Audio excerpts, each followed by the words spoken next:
E nessa manhã nós temos um convidado bem especial, um privilégio de receber aqui. Eu queria que você aplaudisse o Weber, aplauda Jesus na vida dele. Weber, um pastor, um amigo, muito bem-vindo aqui. Obrigado. Aliás, ele esteve aqui na inauguração. Na inauguração, acho que ele esteve aqui 3 anos atrás. Ele está há 3 anos na Alemanha, ele tem um chamado, tem cumprido a vontade de Deus ali com a família. Aliás, hoje tem 3 gerações aqui. Temos, onde é que está isso? A minha mãe. O filho está lá. A Bi. Thalita ali, a esposa, o filho está no berçário. 3 gerações aqui da família deles aqui. Uma pessoa que a gente conhece há muito tempo, aliás, foi líder do meu filho de adolescente, né? Não, jovem. Há quantos anos? 12, 15, 20 anos atrás? 16 anos atrás. É algum tempo, já faz tempo. Quase. É uma pessoa que a gente conhece muito e Deus tem usado ele de uma forma tremenda ali na Alemanha. Eu queria que você abrisse o seu coração para as experiências, para aquilo que Deus colocou no coração dele, que você possa receber essa palavra. Eu tenho certeza que você vai ser edificado aqui nessa manhã. Amém? Amém. Deus Obrigado. abençoe. Obrigado, Gabriel. Deus abençoe. Obrigado. Amém. Realmente é uma alegria para mim, né, estar aqui com vocês, ver alguns conhecidos já que mais de 3 ou mais de 5, 6 anos talvez que eu não via. Se vocês quiserem se assentar, por favor. Obrigado. Eu fiquei com dó do baterista. Está separado, tadinho, tá afastado de todo mundo. Ok. Não conheço. Mas realmente é uma alegria, né?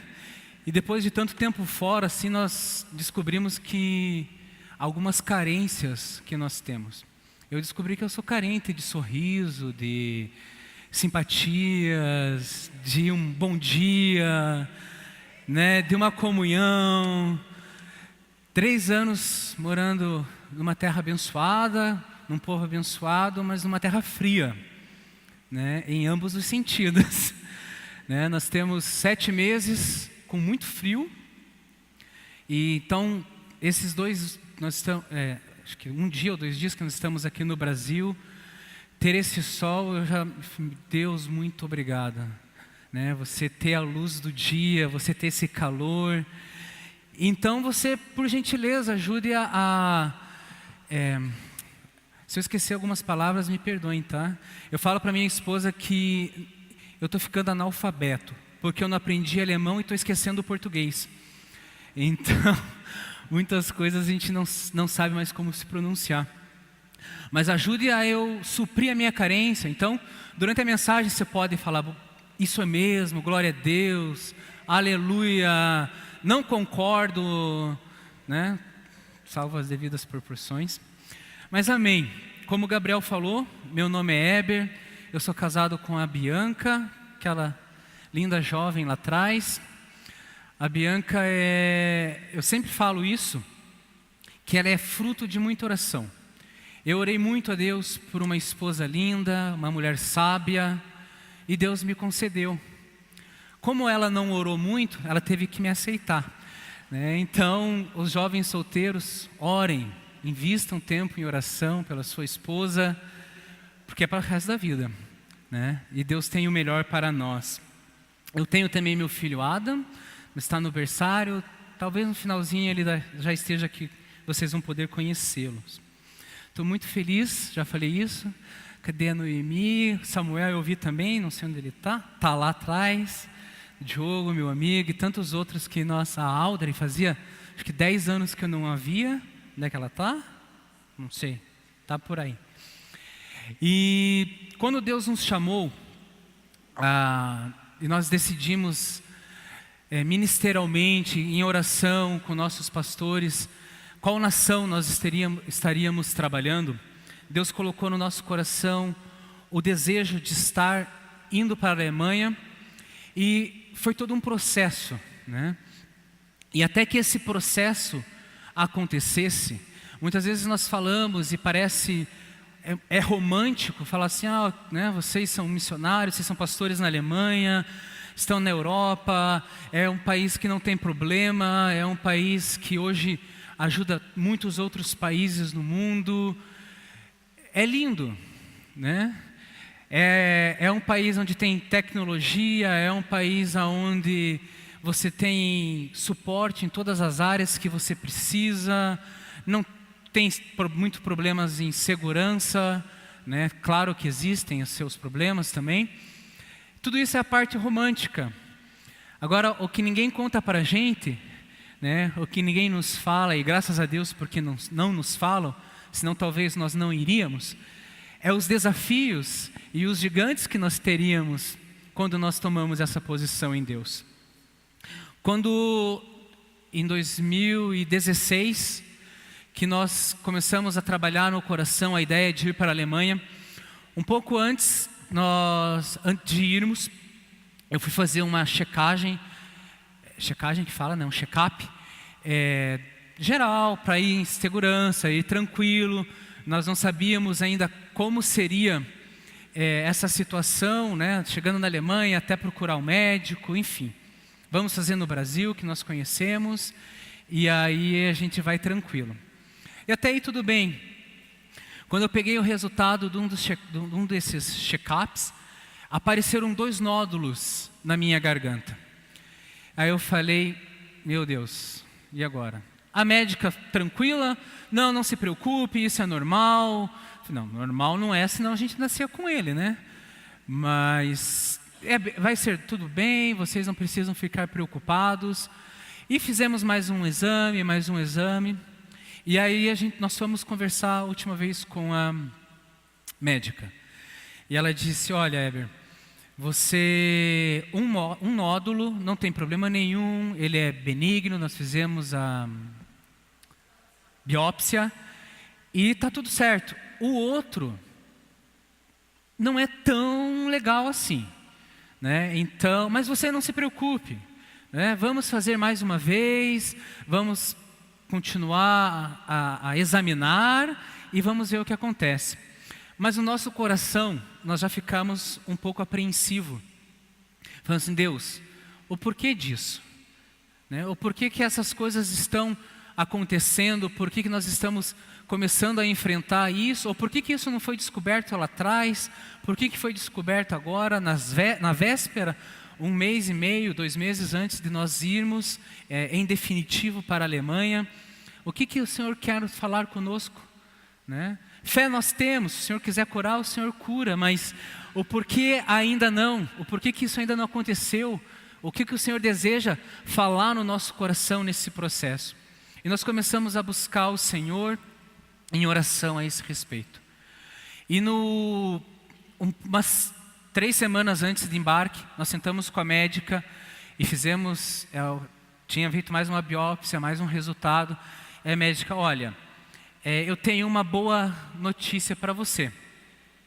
Esse nódulo que não é tão bom assim, ele não se desenvolve. Então eu não sei porquê, isso, né, tem uma explicação, mas ele está parado, ele não está evoluindo, então você pode viajar normal, vocês podem ir tranquilo, só que a cada 6 meses, a cada 7 meses, vocês façam novamente um check-up para diagnosticar o que está acontecendo. E nós fomos, né? Esse foi o primeira preocupação que a gente trouxe do Brasil, né? Eu queria que você ponha as fotos para mim, por favor. Eu vou estar só passando algumas fotos para vocês também terem consciência ou ciência, né, do que aconteceu. Esse foi o nosso envio, acho que dá para ver, né? Um pouco claro. Aí o pastor Luciano, nós estávamos servindo no Alcance até então. O pastor Luciano está nos abençoando, ali está minha mãe, minha sogra. E no dia que, 1 semana antes de nós irmos para a Alemanha. Nossa intenção, antes de irmos para a Alemanha, eu já falo dessa foto, éramos apoiar uma comunidade brasileira que existem, né, em outros países, quando grupos internacionais, eles se reúnem e vocês acabam fazendo os cultos juntos. Então nós fizemos um contato com um pastor de lá e ele nos convidou para apoiarmos essa igreja alemã brasileira, né, que ela estava passando por um processo difícil, o pastor que estava lá tinha abandonado a igreja e a igreja ficou sozinha e estava totalmente acabada, enfim. Essa era a nossa primeira lição lá.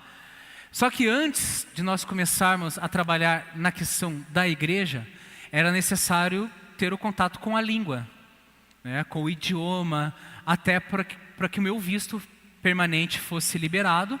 Minha esposa tem cidadania alemã, mas eu precisava ter o nível mínimo de alemão para que eles me dessem um visto permanente. Senão eu não podia fazer absolutamente nada. Nem mesmo servir na igreja. Porque, querendo ou não, o pastor principal da igreja é alemão. E como um bom alemão, e corretamente eu acho, olha, se você quer servir aqui, você precisa dessa liberação. E está tudo certo. E é assim que tem que funcionar mesmo. E eu fui fazer o curso de alemão. A próxima lá, por favor. Nesse curso de alemão, eu conheci esses dois rapazes. Não está muito nítido. Então essa foi a primeira influência boa que eu tive na Alemanha. Eu ganhei 2 torcedores do Atlético. Amém? Não, estou brincando. Até foi só uma desculpa. Esse do meio que está com a camisa, eu dei essas 2 camisas do Atlético para eles. Ele se chama Anis, e ele é grego. E o outro é Mertzi, e ele é da Turquia. Mesmo que ele não tenha essa cara árabe, ele é da... Não, mentira, é Bósnia. Ele é da Bósnia. Da Turquia era o outro. E os países, o grego estava, com dificuldade, está na Alemanha porque o país está em dificuldades financeiras e tal, e o outro por perseguições e o país em guerra, então eles vieram para tentar a vida na Alemanha e nós nos conhecemos no curso. E começamos a fazer uma amizade, conversar no curso e tentar falar em alemão que aprendíamos na aula. E um dia o Mertz, que é esse bem da esquerda de vocês, ele viu uma foto minha no Facebook. Ele falou assim: Eber, eu vi no teu Facebook uma foto que você está com um terno e você está falando num lugar. O que é isso? Eu falei: é uma igreja. O que é uma igreja? Aí eu falei: cara, como ninguém sabe o que é uma igreja? Eu falei: olha, a igreja é um lugar onde nós nos reunimos, uma vez por semana, e vamos adorar a Deus e tal, e cremos em Jesus. Aí ele fez: então você é cristão. Eu falei: sim, eu sou cristão. Ele: isso é um problema. Eu falei: por quê? Porque eu sou muçulmano. Eu falei: que bom para você. Eu sou cristão, você é muçulmano, seguimos nossa amizade. Daí ele: mas não é problema para você eu ser muçulmano e você ser cristão e nós sermos amigos? Foi problema nenhum. Daí ele falou assim: Eber, mas eu sou um bom muçulmano. E eu falei: e eu sou um bom cristão. Podemos continuar nossa amizade. E continuamos a amizade no curso de alemão. E quando eu estava findando o 3º mês, eu percebi que ele faltou quase uma semana no curso. E eu falei, no dia que ele voltou para o curso, eu falei: Mertz, onde você esteve esses dias? Como assim? Você faltou segunda, terça, quarta e quinta-feira, você só vem hoje. Você percebeu que eu não vim? Eu falei: percebi, cara, você é meu amigo. O que aconteceu com você? Ele: eu tive problemas com meu pai teve problemas com a minha mãe que ficou no nosso país. Ele contou da situação, de conflito que eles estavam vivendo no país. E eu falei: Mertz, eu posso orar por você? Eu sou um bom cristão, cara, você sabe disso. Deus vai nos ouvir. Vamos orar para que venha a solução nesse problema, que ele havia falado. E nós oramos, ele aceitou. Na segunda-feira no curso, antes de entrarmos na aula, ele me procurou. Ele falou assim: Eber, literalmente, você é um bom cristão. O meu irmão conseguiu a liberação, ele está vindo para a Alemanha também, e nosso problema foi resolvido, e eu não briguei mais com meu pai. Ele falou assim: cara, isso é muito legal. E eu achei legal que você também Obrigado, glória a Deus, aí eu ouvi, hein? Amém. Realmente Deus ouve as nossas orações. Como que isso acontece? Eu falei: isso acontece por causa de Jesus, Mertz. Você precisa receber Jesus no teu coração. E nós começamos a conversar, mais um processo, mais um tempo. E quando eu convidei eles para jogar futebol. E aí eu dei as camisas para eles, do Atlético. E eles, antes do jogo, eles falaram assim: Heber, eu queria me tornar um cristão. Amém? Ele falou assim: eu nunca experimentei isso na minha vida. Eu tenho uma conexão com meu Pai. E foi depois dessa oração. E eu quero poder orar para o seu Deus todos os dias também. Eu quero esse Jesus. E aí antes desse jogo nós fizemos uma oração. Eles, com a ajuda do Google, com a ajuda do Google Tradutor, com a ajuda de escrevemos. E eu dei depois um DVD para ele de Jesus na língua dele. Mas ele falou assim: olha, eu não posso receber esse presente. Porque se eu trouxer alguma imagem de Cristo ou um DVD para minha casa, eu sou expulso de casa. Então, eu vou ser um cristão, e eu sou um cristão, mas você só tem a minha palavra, tudo bem? Tudo bem. Está tudo certo, Deus tem o teu coração, eu não preciso te entregar o DVD. Então, nós começamos o nosso processo na Alemanha. Você pode passar a próxima, por gentileza? Esse foi o nosso primeiro, isso foi na cidade de Stuttgart. Stuttgart é uma cidade Stuttgart, em português, que está no sul da Alemanha. É uma cidade muito rica, uma cidade que tem em torno de 4 milhões de habitantes, com a redondeza. E tem as grandes empresas, as grandes multinacionais automobilísticas estão na cidade. Então é uma cidade muito importante para a Alemanha. E nós estávamos servindo nessa igreja brasileira, que se chama no português Casa do Pão. Só que tinham somente 5 pessoas na igreja. E 5 brasileiros e um alemão. E nenhum trabalho com jovens, nenhum jovem ia. E eu falei para o pastor: pastor, vamos atrás dos jovens que já frequentaram a igreja. Eles não querem mais vir, eles já falaram não. E Heber, aqui é a Alemanha, quando alguém diz não, é não. Eu falei: tudo bem, mas vamos atrás do segundo não, então, eu sou brasileiro, Vamos conseguir o segundo não dos alemães.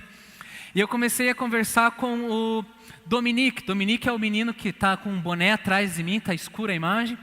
A mãe dele é brasileira, mas ele é alemão. E nós começamos a conversá-lo. E se aproximar, ele falou assim: Heber, eu vou te contar a minha história.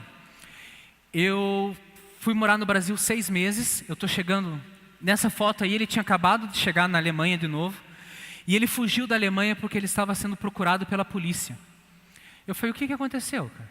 Você ser procurado pela polícia, alguma coisa séria você fez. Ele: eu desde cedo a minha mãe se separou do meu pai. E quando eu tinha 14 anos, meu pai falou: você precisa virar homem.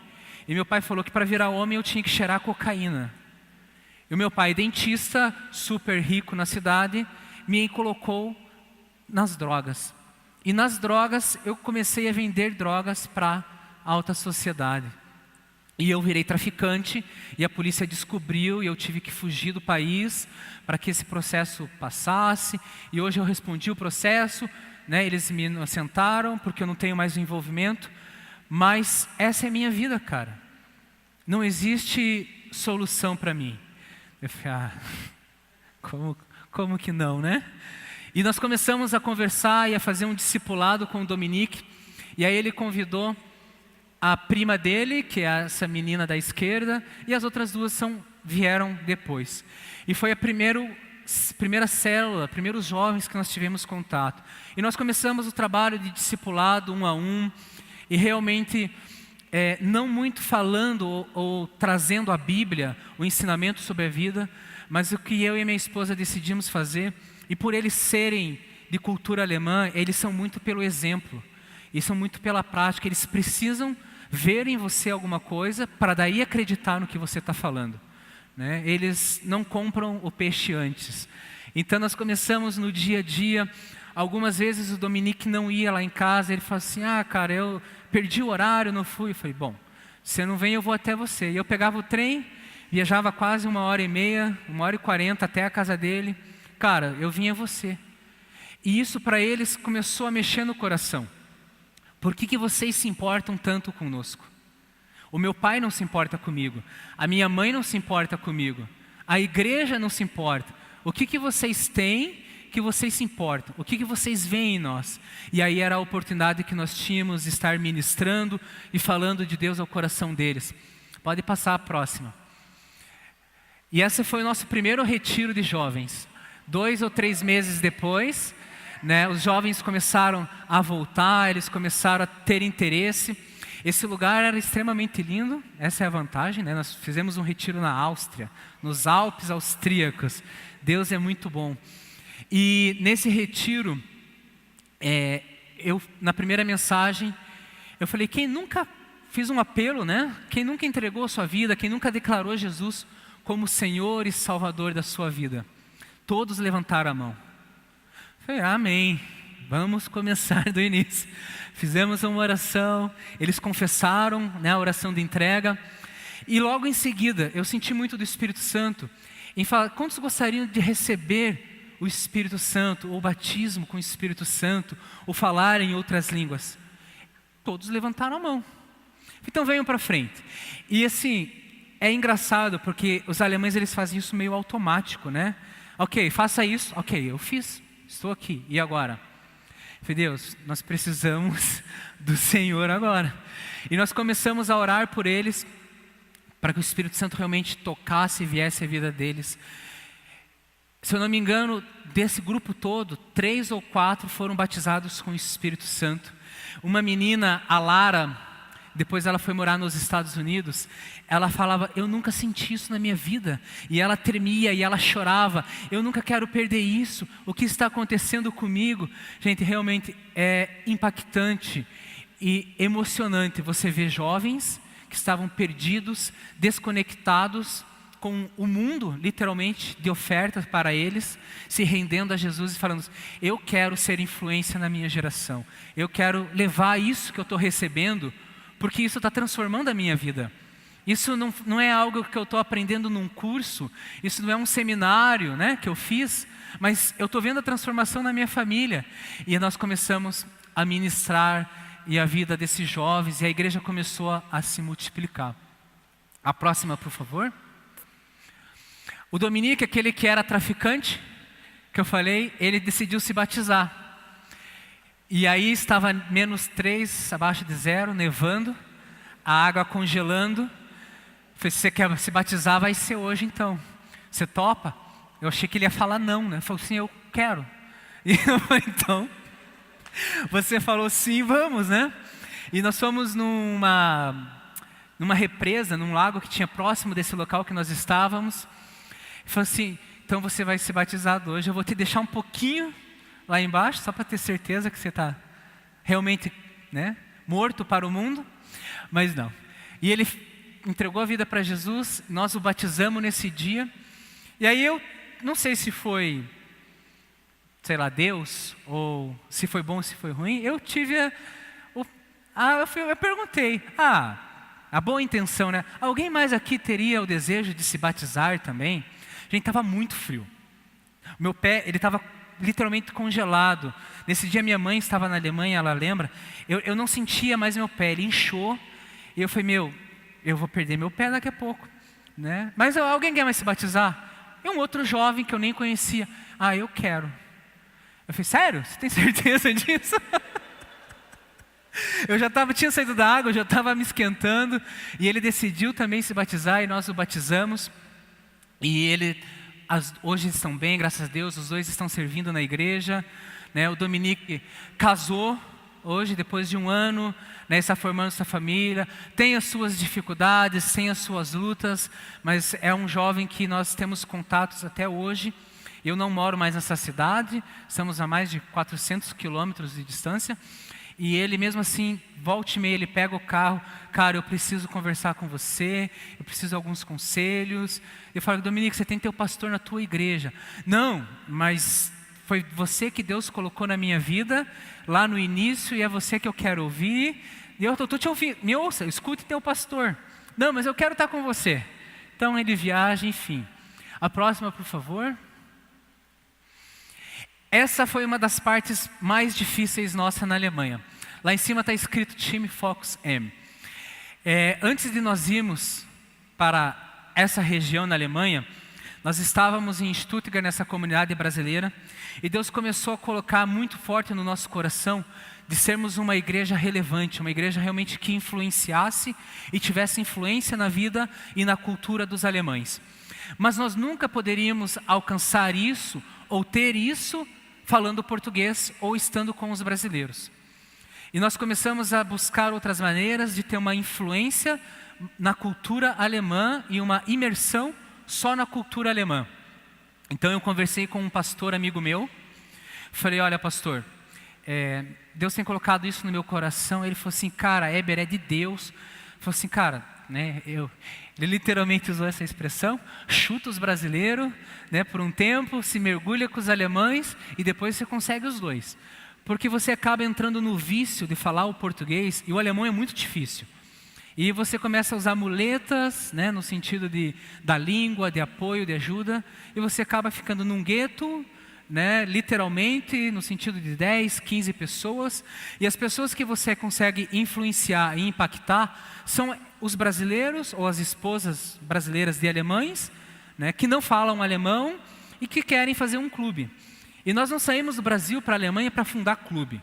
Nós realmente queremos e pensamos e acreditamos numa igreja que seja e faça a diferença na cidade e na nação. E esse pastor falou, então cara, você precisa ir para uma escola da Bíblia que se chama Glaubenzentrum, Centro da Fé, no norte da Alemanha. Daí eu falei, mas fazer um seminário, cara, eu terminei meu curso básico de alemão agora, eu não falo alemão para estudo bíblico, eu não entendo o alemão perfeitamente, eu não vou. Ele falou, então tá bom. Vamos orando, vamos ver o que Deus... Mas é a melhor opção. E começamos a buscar. Passado um mês, esse pastor me liga novamente e diz, Eber, eu recebi uma palavra de Deus para vocês, e eu tenho muito temor em falar, porque eu vou ter responsabilidade nisso. Mas Deus está dizendo que vocês devem ir para essa escola da Bíblia. Eu falei, olha, pastor, obrigado, mas não. Ele falou assim, cara, Deus está falando que vocês devem fazer essa escola da Bíblia. Eu falei, pastor, essa escola custa mais de 1.000 euros por mês. É muito dinheiro. Essa escola precisa de um nível 3 vezes a mais do alemão que eu tenho. É muito alemão. Eu não consigo. E tem mais 2 detalhes. A minha esposa está grávida. E eu não quero ir gastar dinheiro só para conhecer a escola no norte. Eu estava no sul, viajar para o norte da Alemanha, né, a passagem é muito cara, só para conhecer a escola e falar não para ele. Ele falou assim, Eber, então vou fazer o seguinte, liga para o diretor da escola, ele vai amar conversar com você, ele foi missionário no Brasil por 15 anos, ele fala português e ele ama os brasileiros, cara. Fala com ele. Se ele falar não, tá bom, a gente procura outra coisa. E eu liguei para o Christoph, e o Christoph foi muito bom comigo, né? Ele fala um português como gringo, que alegria ouvir brasileiro e tal. Venham aqui conhecer a escola. Eu falei, cara, eu não quero viajar para o norte conhecer a escola. Mas ok, Deus. Tá bom, Christoph, vamos marcar uma reunião e vamos. E nós marcamos para o final de abril, dia 28 de abril. Para conhecer o norte da Alemanha e a escola da Bíblia. Essa escola da Bíblia é referência para toda a Europa. É uma das escolas mais fortes, não só teologicamente, mas é uma da escola, eles têm peso ministerial e influência em toda a Europa e em outros países, como Estados Unidos, e Brasil e Paraguai. E nós marcamos uma reunião. Desliguei o telefone com ele, eu olhei para minha esposa e falei, bom, agora Deus tem 2 problemas. Primeiro, eu não quero gastar um euro, para ir para o norte. Segundo, você está grávida e ele precisa resolver como que a gente vai cuidar disso. Porque quando a mulher engravida, ela é acompanhada por uma parteira. E a parteira acompanha a gestação, até porque é a parteira que vai fazer a gestação. E ela tem que ser acompanhada, assistida, né? Tem que resolver isso aí. E no seminário, como é que vai ter uma parteira? Ok. Oramos, beleza. Depois que nesse dia que passados uns dias, um casal de amigos que nós estávamos discipulando, Eles falam assim, Heber, Bianca, nós queremos almoçar com vocês, e venham na nossa casa, e nós fomos. Eles, olha, vocês têm falado que nós devemos nos lançar e acreditar no ministério, e nós fizemos isso.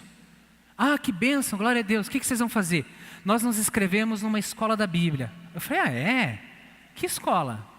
Ah, é no Glauben Centro, você conhece? Eu falei, não pessoalmente.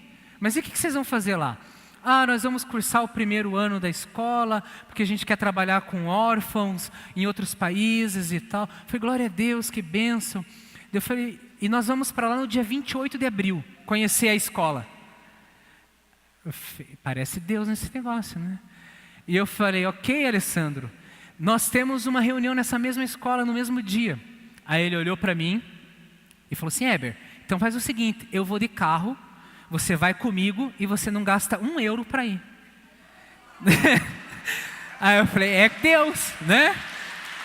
Aí eu falei, Deus, a primeira resposta foi dada, mas tem a segunda. A esposa dele olha para minha esposa com um sorriso aqui. Bianca, olha que maravilha. Se vocês forem aprovados na escola, eu vou poder cuidar de você, porque eu sou parteira de profissão. E nós fomos para a escola. Amém, glória a Deus, gente. E nós fomos para a escola, esse é o time, fomos aprovados, eles também. Nós começamos e nesse final de semana era uma imersão cultural que nós tínhamos. Então só a nossa turma, estava muito frio, nós fomos para uma montanha e ficamos uma semana inteira para ter relacionamentos uns com os outros. E aí foi o primeiro choque realmente cultural que nós recebemos. Porque nós estávamos só entre alemães, com dialetos diferentes, alemães do norte, do leste, do sul, com sotaques diferentes, com palavras e expressões diferentes, e jovens que não falavam o alemão que eu aprendi no curso, que é tudo bem, como vai você, eu estou com fome, me dá comida. Né? Não, eles falam em gírias, eles falam expressões. Eu e a minha esposa não entendíamos, eu estou sendo sincero, absolutamente nada. O Simon, que é um menino grande que está ali no meio, ele fala muito rápido, ele era muito acelerado. Ele falava, Heber, bom dia. Eu falei assim, escreve. Escreve, depois eu leio e a gente tenta conversar. Não, cara, e tal. Eu falei, Deus, o que está acontecendo? E isso foi numa terça-feira que nós fomos. Quando nós regressamos para a escola, eu e minha esposa fomos para o quarto e choramos. Eu falei, Deus, não. Literalmente frustrados. Nós não vamos poder nunca ser influência aqui. Nós não entendemos absolutamente nada do que eles falavam. Como que eu vou influenciar a vida de uma pessoa sem poder me comunicar? Como que eu vou trabalhar a vida de alguém se eu não tenho a linguagem dela? Como que eu vou ser exemplo para alguém, sendo que ela não entende o que eu digo? E nós estávamos literalmente frustrados e decepcionados com tudo isso. Eu falei, Deus, foi uma emboscada ter vindo para cá. Sei lá, eu sei que o Senhor não falha, que o Senhor não erra. Nós entendemos errado e começamos a lamentação. E nós literalmente tristes, minha esposa já bem grávida para ganhar o Adam. E eu falei, Deus, vamos tomar um chimarrão ali, eu e minha esposa, e ficar tranquilos e vamos conversar. E nós saímos do lugar que nós estávamos, sentamos no campo assim da escola, quietos. Você já ouviu o silêncio? É isso que nós estávamos fazendo aquele dia. Um do lado do outro, mas nós estávamos literalmente ouvindo o silêncio. Né? Os jovens correndo e tal, e jogando futebol, e outros, era uma tarde livre, e aquilo era como se tivesse barulho nenhum. Assim, tristes, frustrados. Se passa a próxima, por favor. E aí vem uma menina correndo na nossa direção, Hannah, o nome dela, de 5 anos, desse tamanho assim, bem alemãzinha, né? E ela corre, e ela fala, desculpa, eu posso falar com vocês? Eu falei, sim, pode. Eu tenho esse desenho para você, Heber. E ela me deu, aí a Bianca, nossa, que lindo, Hannah. O que é esse desenho? Ah, é o coração de vocês, e o mal está tentando entrar. E Deus está protegendo o coração de vocês. Eu sempre me emociono nesse desenho. E eu fiz nas cores da Alemanha, porque Deus quer que vocês fiquem aqui. Aí eu falei, posso te dar um abraço, Hannah? E ela, como uma boa alemãzinha, não. E levantou e saiu correndo e foi para outro lugar. Cara, mas Deus se preocupou com os pequenos detalhes. Deus cuida de nós, queridos. E Deus foi ministrando, e Deus foi curando, cuidando do nosso coração. Quando nós estávamos chegando no quarto, a Sara, que era uma menina que morava no mesmo corredor do nosso curso, do nosso quarto, no mesmo corredor, ela abraçou a Bianca e falou assim: Bianca, eu sei que vocês não falam alemão, mas nós observamos vocês todos os dias. E só a maneira como vocês se amam e como vocês olham os outros, Deus fala muito com o nosso respeito. Então não se preocupem se você não fala alemão. Um dia isso vai acontecer, mas fiquem, por favor. Eu falei: Deus, o Senhor realmente tem um cuidado e um carinho, que é quando nós decidimos a caminhar e a nos voltar para o propósito de Deus, onde Deus nos quer, as coisas vão acontecendo e vão fluindo, e Deus vai cuidando de cada detalhe. Pode passar, eu vou acelerar, senão não vai dar tempo. Isso já foi no nosso estágio, um pouco depois, na verdade. No estágio eu tinha que pregar em algumas igrejas. Nessa eu preguei com a minha tradutora, graças a Deus. Mas em algumas igrejas eu tive que pregar em alemão, gente. Eu falei: misericórdia. Eu falei: Deus, eu preciso de um rebatismo de línguas estranhas. Porque é muito difícil esse negócio. Mas eu tive uma estratégia. Então eu montei uns slides, escrevi tudo. Falei: bom, normalmente as mensagens alemãs eles leem. Se ele pode ler, eu também posso, né? E comecei a ler a minha mensagem. E Deus foi dando graças a Deus.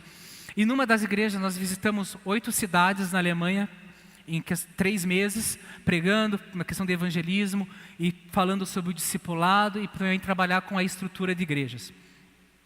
Numa dessas igrejas, uma pastora me liga e fala assim: eu queria conversar com vocês. Conta até que horas?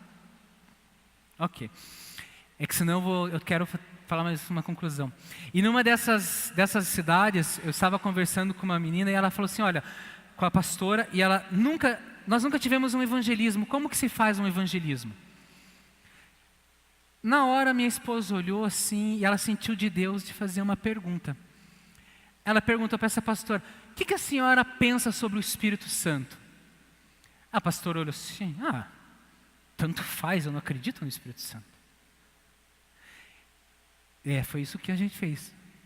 Como você quer evangelizar se a pessoa do Espírito Santo, a quem convence do arrependimento, a quem te dá a graça, você não acredita? E ela ficou quieta, nós ficamos quietos. E eu olhei para ela e falei assim: quem que está doente na sua casa? Ela me olhou assim: doente? Eu falei: tem alguém na sua casa que tem fortes dores na coluna. Ela: o meu marido. Mas como é que você sabe disso? Eu falei: porque o Espírito Santo me falou. E ela olhou e falou assim: e para que você creia no Espírito Santo e que Ele também deseja se relacionar com você, nós vamos orar e teu marido vai ser curado. E nós oramos ali na sala da casa que nós estávamos. Ela, como uma boa alemã também, ok, sem emoção nenhuma: muito obrigada pela oração, que Deus abençoe. Nos falamos domingo. Domingo, quando eu entro na igreja, ela vem correndo: Heber, que bom que você veio mesmo. E me abraçou. Eu falei: opa, me solta que eu já estou quase alemão. O que aconteceu? O que aconteceu? Ela falou assim: vem aqui ver um negócio. E ela me pegou pela mão: esse é o meu marido. Aí ele: olha, meu nome é fulano, muito obrigado pela sua oração. Deus curou as minhas costas. Eu falei: glória a Deus, aleluia. E Deus responde as orações. Mas o mais impactante, ela tirou eu da presença dele e ele falou assim: Heber, tanto faz ele estar curado das costas ou não. Depois de 30 anos, hoje é a primeira vez que ele vem numa igreja. Ele era ateu e ele está crendo em Deus. Eu falei: Deus, a cura foi só um detalhe. Obrigado pela salvação desse homem e glória a Deus. E nós começamos a então ter no estágio que fazíamos um impacto cultural e como um impacto também com as igrejas e como as igrejas são e funcionam na Alemanha. Porque quando você se fala que é missionário na Alemanha, por exemplo, ou em outro país nórdico, nós recebemos, de certa forma, um tipo de preconceito, né? Vocês querem ter vida boa, vocês querem morar na Europa. Se alguém quiser ser missionário, eu convido a ter vida boa comigo na Alemanha, beleza? Eu indico vocês para a mesma escola, eu falo para vocês fazerem o mesmo curso de alemão, não tem problema nenhum, fazemos o mesmo trilho. E nós somos muito confrontados, e literalmente esse choque que a gente recebe de cultura rompe alguns paradigmas no nosso coração, na nossa mente, mas é muito forte. Nós vivemos uma outra realidade no Brasil, né? A igreja funciona de um modo muito diferente na Europa, na Alemanha. Eles já estão num pós-modernismo. As igrejas hoje, existem igrejas grandes sim, então são duas, uma de 1.000 membros, a outra de 800, uma no norte e outra no sul. Mas a maioria das igrejas não passam de 30 pessoas. Na nossa região são 60 cidades pequenas e só tem a nossa igreja. E é uma região que nós moramos hoje, onde começou a reforma com Lutero, e no prático, no estágio que fizemos, o estudo que nós montamos, 98% da população são ateus. Eles têm o ateísmo como matéria de escola. Você não precisa ter religião, você não tem que ter Deus. Deus é uma prisão, religião é uma prisão. Não creiam em Deus. E você vê uma geração, e isso não começou 5 anos atrás, isso começou a ser pregado há 30 anos atrás, 40 anos atrás. Então você vê gerações que foram formadas, criadas, que vieram de guerras. Se Deus é bom, por que isso acontece? Se Deus é bom, por que permitiu isso? Onde estava Deus nisso? E você começa a ter que quebrar esse choque, a ter que quebrar esses conceitos e esses pensamentos culturais. Você pode passar a próxima, por favor? Essa é a igreja que nós estamos hoje. Ela fica na cidade de Bad Langensalza. Gente, pensa numa igreja aleluiada. É do reteté mesmo. Nós temos momentos no nosso culto, nós paramos, para você ter uma ideia como funciona. Quem teve alguma impressão profética, alguma palavra no coração? E os membros saem, olha, Deus colocou isso no meu coração. Isso foi comigo, irmão, Deus falou isso comigo mesmo. E temos o evangelismo, tem aqui também no Brasil, nós fizemos esse evangelismo lá no Natal. Caça procurando tesouro, como é que é? Tem, né? Caça tesouro, né? A Bethel faz muito isso. Nós sentamos num grupo, porque lá nós não podemos fazer evangelismo de rua. Não podemos abordar as pessoas na rua. Olha, você conhece Jesus? Jesus te ama, toma aqui um folheto. Não pode. Porque senão os muçulmanos vão fazer, as outras religiões querem fazer. Evangelismo de praça não pode. Então agora eu vou contar, talvez escandalize vocês ou não. Mas a Alemanha é conhecida pelas suas festas de Natal, nas praças, né? Grandes festas, eles mantêm essa tradição muito bem. Então nós tivemos uma ideia, vamos comprar roupa de Papai Noel, vamos nos fantasiar de Papai Noel e vamos tocando música de Natal no violão. As pessoas vão parar para nos receber. Quando elas pararem, aí foram elas que nos pararam, não fomos nós que as paramos, então está tudo certo. E nós nos reunimos antes desse dia e oramos, Espírito Santo, nos diga as pessoas que nós temos que encontrar, para quem que o Senhor quer falar. Então nós fomos falar assim, olha, nos mostrou você em oração, era sobre você que nós estávamos orando. E isso aconteceu. Nós fomos por uma praça e começamos a tocar uma música na frente da praça, ninguém nos abordou. Eu falei, ok. Fomos para um mercado, ninguém nos abordou. Fomos para frente de outro mercado, ninguém nos abordou. No terceiro mercado que nós paramos na frente, uma menina saiu da confeitaria que ela trabalhava, tirou o celular e começou a gravar a gente. E começou a dançar a musiquinha. Aí eu olhei aquilo, eu falei, é ela. Saí correndo, eu falei, ei, posso falar com você? Ela, desculpa, eu não queria gravar e tal. Eu falei, não, pode gravar, grava aqui junto comigo, vem aqui. Olha, eu sou brasileiro. Quando você fala que é brasileiro, daí você já quebra um pouco o coração deles, né? Que eles gostam dos brasileiros. Você é do Brasil, que legal, sim. Olha, não fala alemão. Não, eu te entendo. Ei, na verdade nós estamos aqui porque Deus te ama. Nós queremos tocar teu coração. Olha, isso aqui é um presente para você. Ele fala sobre Jesus. Eu sei que você está trabalhando, não precisa ler agora. E o olho dela começou a encher de lágrimas. Vamos orar? Podemos fazer uma oração? Podemos orar. Uma única vida numa única noite. Mas isso para nós, queridos, é uma sensação e uma explosão de ganho que vocês só vão ter ideia o dia que vocês forem nos visitar na Alemanha. Então nós estamos hoje nessa cidade. E se você me perguntar, Heber, por que vocês escolheram essa região da Alemanha? Nós estamos bem no meio da Alemanha, na antiga DDR, na Alemanha comunista, e onde começou a reforma de Lutero. Nós moramos 30 quilômetros do castelo onde Lutero traduziu a Bíblia. E é a região que existe o maior ateísmo na Alemanha. É a região onde não tem estrangeiros. Tem eu, minha esposa e um casal de americanos que nós conhecemos. É a região onde a Alemanha é fechada. É a região onde os alemães, eles se mantêm mais ainda com outros pensamentos do comunismo mesmo e pensamentos contra as religiões, seja qualquer religião. E nós estávamos fazendo o estágio nessa igreja que nós estamos. Num dia no estágio, eu estava orando, falei, Deus, eu quero uma confirmação do Senhor, Deus, eu preciso ouvir tua voz. E eu peguei meu filho, fui passear com o carrinho de bebê, e estava passeando, né? Era uma cidade, não era nessa cidade, era uma cidade do lado. Passeando com o carrinho, e eu vejo um grupo, 4 homens, 4 mulheres na rua. Era início de verão, era primavera na verdade. E estavam na rua bebendo, fumando, e eu vi que eles tinham cara de imigrante. Aquela barba longa, cara de muçulmanos, cara de estrangeiros. E eu falei assim, eu vou passar no meio desses caras, né? E passei com o carrinho de bebê bem no meio.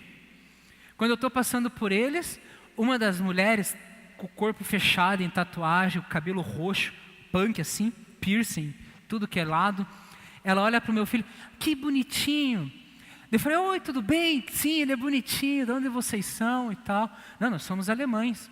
E você, meu pai é do Turquia ou Afeganistão, mas eu nasci na Alemanha e tal, mas nós somos muçulmanos e estamos aqui na Alemanha já há anos, nascemos aqui e tal. E você? Eu falei, eu sou do Brasil, eu sou pastor e vim trabalhar e quero começar uma igreja aqui nessa cidade e falar do amor de Deus e ter relacionamento com as pessoas.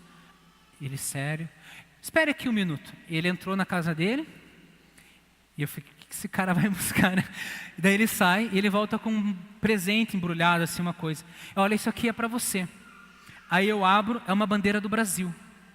Quando eu pego a bandeira do Brasil, ele diz, se você voltar para essa cidade, eu quero te ouvir, quero ter um relacionamento com você também. Então eu quero que você venha para cá e que você venha falar do teu Deus e nós podemos ser amigos sem nenhum problema.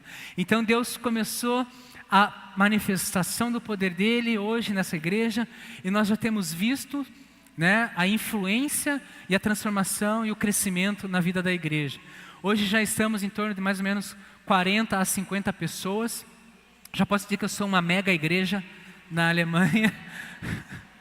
E trabalhamos, estamos iniciando o trabalho, a estruturação para os grupos de casa, os grupos familiares, né, as células, para abordar um por um. Teremos agora nosso primeiro evento, assim que eu voltar do Brasil, um primeiro evento fora para a cidade. Se vocês lembrarem, orem por isso. Eu tenho um amigo meu que ele é jogador de futebol, e ele é brasileiro, jogou na seleção da Alemanha, e ele é popstar lá na Alemanha. Então eu convidei, falei, cara, vamos fazer um evento. E você fala sobre a tua história, não é de gospel, mas você conta a tua história e a gente fala para a cidade. E nós conversamos com o prefeito e a prefeitura decidiu bancar o evento, eles cederam o local, nós vamos fazer no estádio e vai ser grátis para toda a cidade. E já estamos começando a divulgação e a cidade já é uma cidade pequena que nós moramos hoje, tem 13 mil pessoas. Então a cidade já está assim toda eufórica, vai acontecer algo de diferente. Então se vocês tiverem lembrar, orem por esse dia. E depois ele vai pregar na igreja, né? Então nós queremos que as pessoas que forem no estádio depois continuar a esse evangelismo. Mas são formas e maneiras que Deus tem nos dado para trabalhar e evangelizar as pessoas. Acho que acabou, né? Acabou. Amém. E o que Deus tem falado e ministrado muito no nosso coração nesses dias? Eu quero trazer assim uma pequena mensagem, não vou me demorar muito, mas Deus tem colocado algo que tem sido o nosso fundamento esses anos que nós estamos na Alemanha. É o amor. A única maneira de você alcançar e atingir a vida dessas pessoas é amando. E amar não significa que você quer que elas façam aquilo que você faz. Você tem que primeiro entendê-las, você tem que primeiro compreender a cultura delas, as tradições delas, o jeito delas amarem, para então começar a ganhar. E aí, através do amor, com a graça de Deus, nós temos tido influência sobre a vida dessas pessoas. E existe uma passagem na Bíblia, se você puder abrir por gentileza, no Evangelho de João, no capítulo 6, a partir do versículo 16. Evangelho de João, capítulo 6, versículo 16.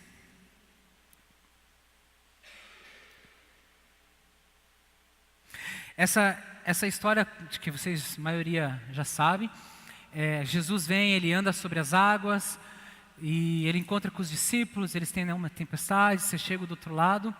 Só que antes deles irem atravessar o mar, Jesus tinha acabado de multiplicar os pães, e Jesus nesse dia, ele mesmo fica para se despedir dos discípulos, e a mesma passagem no livro de Mateus diz que Jesus obriga com que os discípulos entrem no barco e atravessem, enquanto ele fica, né?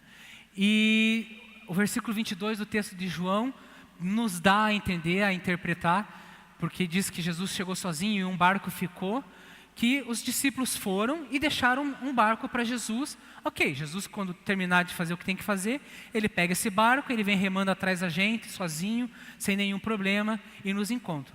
E até aí é tudo normal, nenhuma coisa extraordinária aconteceu, nada de novo ter passado.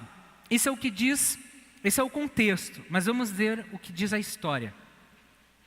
Chegada a tarde, todos acharam, né? João 6,16. Chegada a tarde, os seus discípulos desceram para o mar, entraram no barco e começaram a atravessar o mar rumo a Cafarnaum. Já estava escuro e Jesus ainda não viera encontrá-los. O mar se agitava por causa de um forte vento que soprava. Tendo remado cerca de 25 ou 30 estádios, viram a Jesus aproximar-se do barco, andando sobre as águas, e ficaram com medo. Porém ele lhes disse: sou eu, não temais. Então eles de bom grado o receberam e imediatamente o barco chegou à porta. Queridos, como eu falei, nós passamos por muitas situações antes de começarmos a estabelecer o nosso ministério e começar a nossa frutificação, e nós entendemos que nós estamos entrando nesse período, nesse próximo passo após esse terceiro ano, que é o nosso ano da frutificação, que é o ano que nós estamos a começar a multiplicar aquilo que Deus colocou em nossa vida, que é o ano onde Deus vai começar, que nós vamos começar a ver alguns frutos, mas muita coisa passou, que assim como esses discípulos, nós ainda não víamos Jesus. E situações onde que nós estávamos enfrentando tempestades e Jesus parecia não estar presente. Situações onde que nós passamos por dificuldades e Jesus parecia estar longe. E quando você está nessas situações, você pensa: Deus, aonde está o amor? Aonde está o teu amor nisso? Quando você lê os evangelhos de Paulo e você começa a estudar a maneira como Paulo implantava as igrejas, você vê que ele vinha, ficava numa igreja, trabalhava a mentalidade dos líderes, ia para outra cidade, ou se não tivesse líder capacitados, ele deixava essa sem líder, depois voltava e continuava a trabalhar. Mas teve uma igreja em especial que Paulo ficou 2 anos, dia e noite, trabalhando na vida dessas pessoas, na vida desses líderes, se doando, se compadecendo, ensinando. E essa era a igreja mais forte, essa era a igreja mais sólida que ele tinha. Era a igreja que era exemplo para todas as outras, que era a igreja de Éfeso. E se você lê Apocalipse, existe uma parte de uma carta escrita para essa igreja. Eu tenho contra vocês que vocês deixaram o primeiro amor. Como que uma igreja onde tinha os 5 ministérios, como que uma igreja onde fazia muito por Deus, pode abandonar o primeiro amor? Como que nós podemos abandonar o primeiro amor? E é difícil para nós, muitas vezes, entendermos o que é esse primeiro amor. O que a Bíblia fala sobre o primeiro amor. Talvez nós somos levados a pensar sobre a paixão que nós tínhamos, o fogo, né, a disposição em estar com o Senhor, buscar ao Senhor. Mas não é necessariamente sobre isso que Deus está falando do primeiro amor. Alguns talvez lembrem da primeira namorada ou da primeira paixão de adolescência. Né? Aquela, olha, será com ela que eu vou casar? E no retiros de adolescente tinha aquele correio elegante. Vocês teve correio elegante no retiro? Mentira. Eu também não tive. Eu me ouvi falar. Mentira, eu tive sim.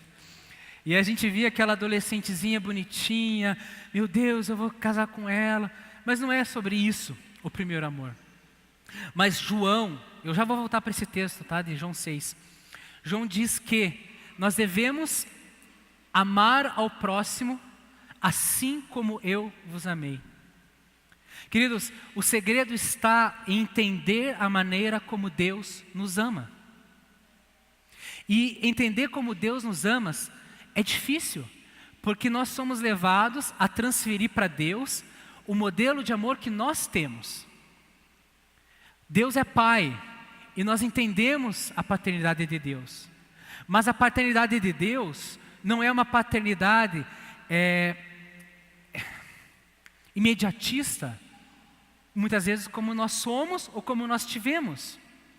Talvez quando um filho cai, se machuca, a primeira coisa que o pai vê, corre. Meu Deus, você está tudo bem, filho? Você se machucou? Ah, vem aqui, a mamãe vai dar um beijinho, dá beijo machucado, está tudo bem. E na primeira impressão, o sinal de sofrimento, nós já abraçamos e já acolhemos. E nós esperamos que Deus seja um Deus socorrista e imediatista do mesmo jeito que nós somos. E muitas vezes quando Deus não vem, quando Ele ainda não chega, nós nos atemorizamos. Deus, onde está o teu amor? Deus, onde está o Senhor nessa situação? Ou talvez nós crescemos sem pai, ou com um pai ausente, ou com uma família que não se importa, e nós também transferimos isso para Deus, achando que na primeira dificuldade, na primeira tempestade, na primeira enxurrada de problemas que vierem, Ele não virá.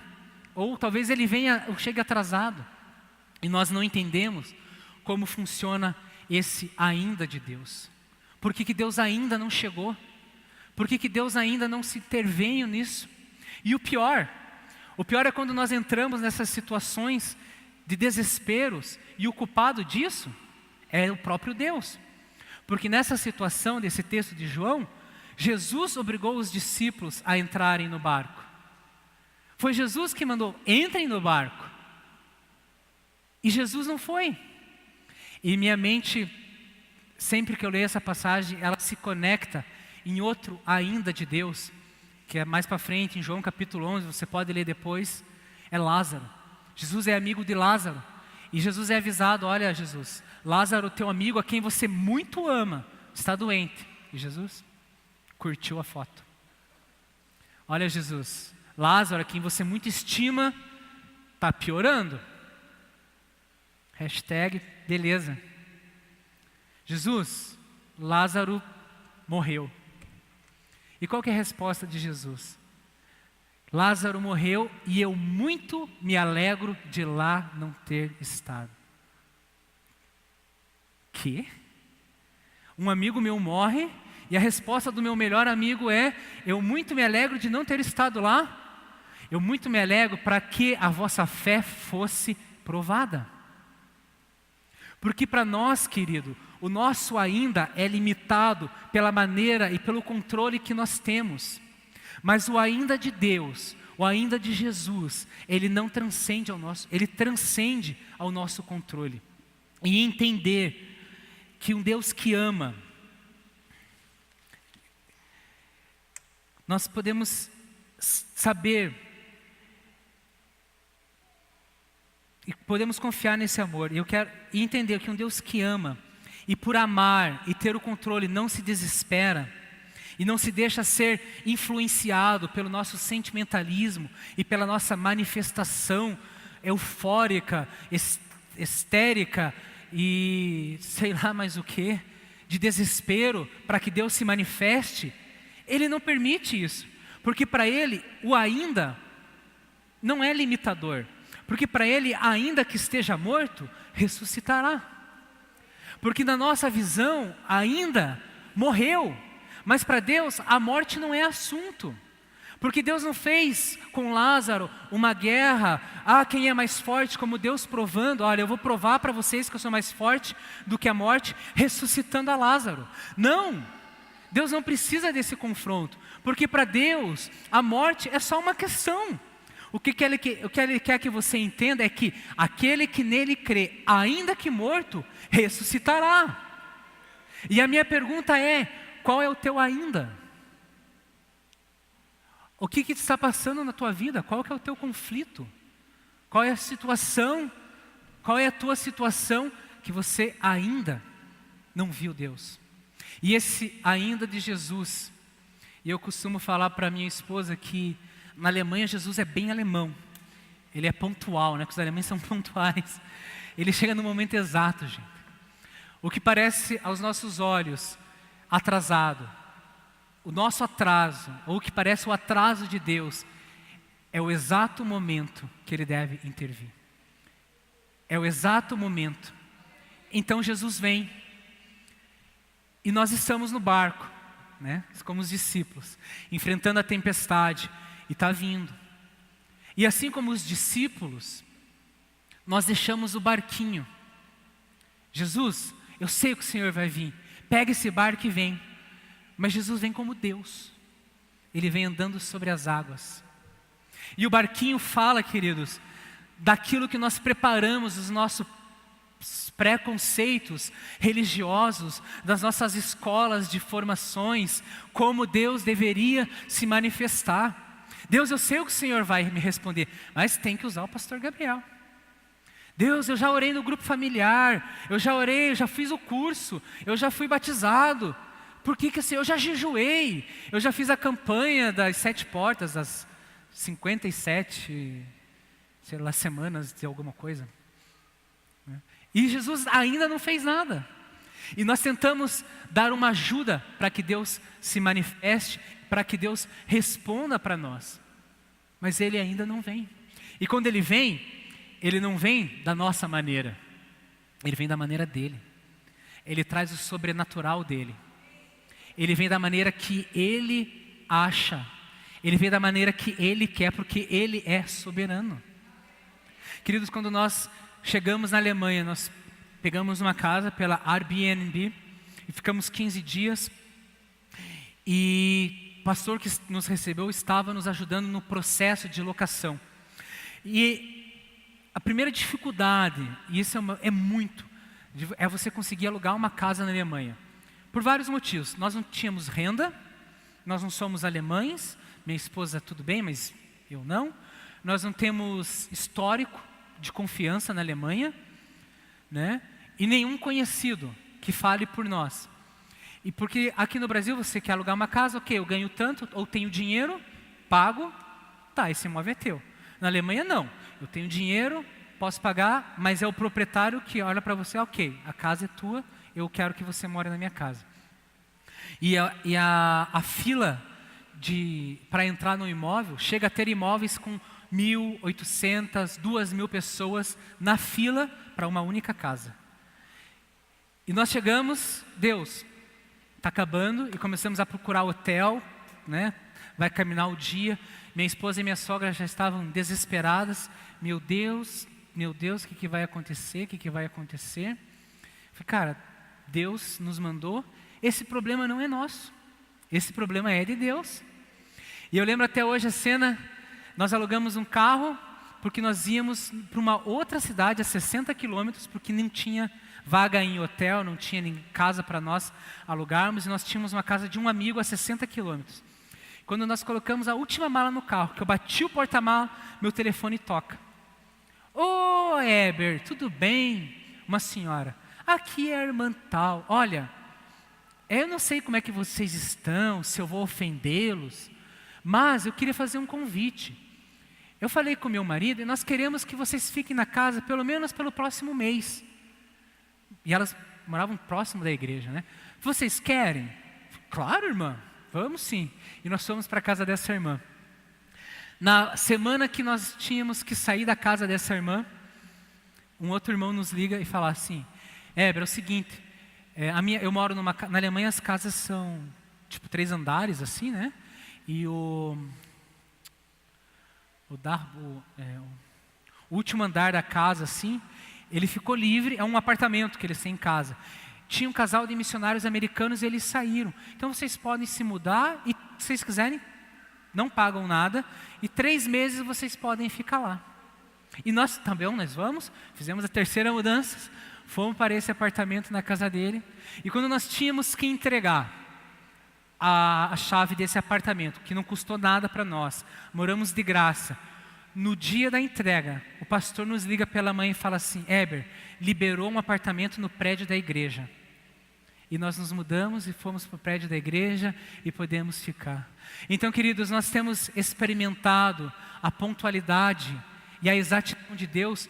Isso foi só um testemunho, eu digo até que pequeno, porque eu me refiro a coisas materiais e a coisas sentimentais. Quando recentemente nós tivemos uma perda muito forte na nossa família, acho que talvez quase todos vocês sabem, ou a maioria, que foi a morte do meu irmão. E no velório do meu irmão, eu vim para cá, para o Brasil, passar uns dias, uma pessoa me procurou e falou assim: meu Deus, como é que isso aconteceu? Como que isso pôde acontecer?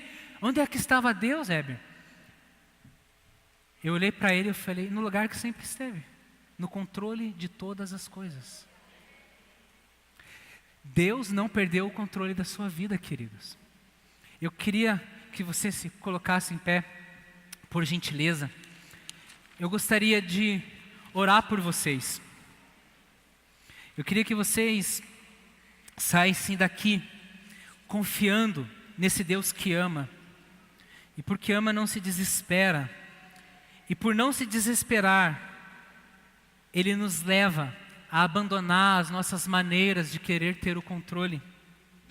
Um Deus que Ele não é pego de surpresa, mas que nos permite passar por esse processos de ainda, para que no nosso coração seja formado a identidade dEle e o amor dEle, e nós possamos crer que ainda que esteja morto, vai ressuscitar. Eu queria que você, enquanto o Ministério da Música, nossos irmãos nos conduzem em alguma canção que o Espírito Santo colocar no coração de vocês, que você fizesse a sua oração. Vocês sabem, vocês já conhecem, mas eu creio que existe uma unção especial hoje sobre esse lugar. Eu creio que Deus quer derramar mais do amor dEle, um amor que você pode realmente confiar e entregar, sem ter o controle, sem ter teu medo, sem ter teus desesperos. E faça a sua oração. Fale para Deus: Deus, eu sei que o Senhor virá, embora ainda não, mas eu confio no Senhor. Senhor, eu quero orar pelos meus irmãos nesta manhã. Espírito Santo, nós não queremos e não desejamos perder este primeiro amor. Deus, que é entender a maneira como o Senhor nos ama. Deus, e o Senhor tem por nós um amor que é constrangedor, um amor que não desiste de nós, um amor que nos buscou, Senhor, quando nós estávamos perdidos, Senhor, nos nossos pecados, quando nós estávamos perdidos, Senhor, nas nossas próprias culpas e transgressões. Deus, um amor que nos resgatou das trevas para o seu reino de luz. Deus, obrigado pelo seu amor manifesto em Cristo Jesus por nossas vidas. Deus, obrigado porque o seu amor alcançou os nossos corações. Espírito Santo, eu te agradeço porque o Senhor nos faz lembrar todos os dias que esse amor está conosco, que o Senhor não nos deixaria só, que o Senhor seria o nosso consolador, que o Senhor seria o nosso provedor. Muito obrigado, Espírito Santo. Deus, eu oro pela vida de cada um nesse auditório, pelas famílias. Espírito Santo, queremos trazer em memória aquilo que nos dá esperança. E aquilo que nos dá esperança é que o Senhor nos amou quando nós ainda éramos pecadores. Deus, nós entendemos que somos salvos pela fé, mas nós pedimos perdão porque queremos ser amados pelas nossas obras. Senhor, nos perdoa porque queremos provar para o Senhor que precisamos ser amados ou que somos amados, sendo que o Senhor já nos ama. Deus, que o seu amor invada, encha os corações. Deus, eu peço que aqueles, meu irmão e a minha irmã que estão esperando o teu ainda, eles possam ver Cristo caminhando em sua direção. E não somente caminhando, como eles possam sentir o chamado de Jesus: venha, ande sobre as águas, caminhe sobre a graça, caminhe sobre o amor, caminhe sobre a fé, creia no meu sobrenatural. Espírito Santo, vem Espírito Santo.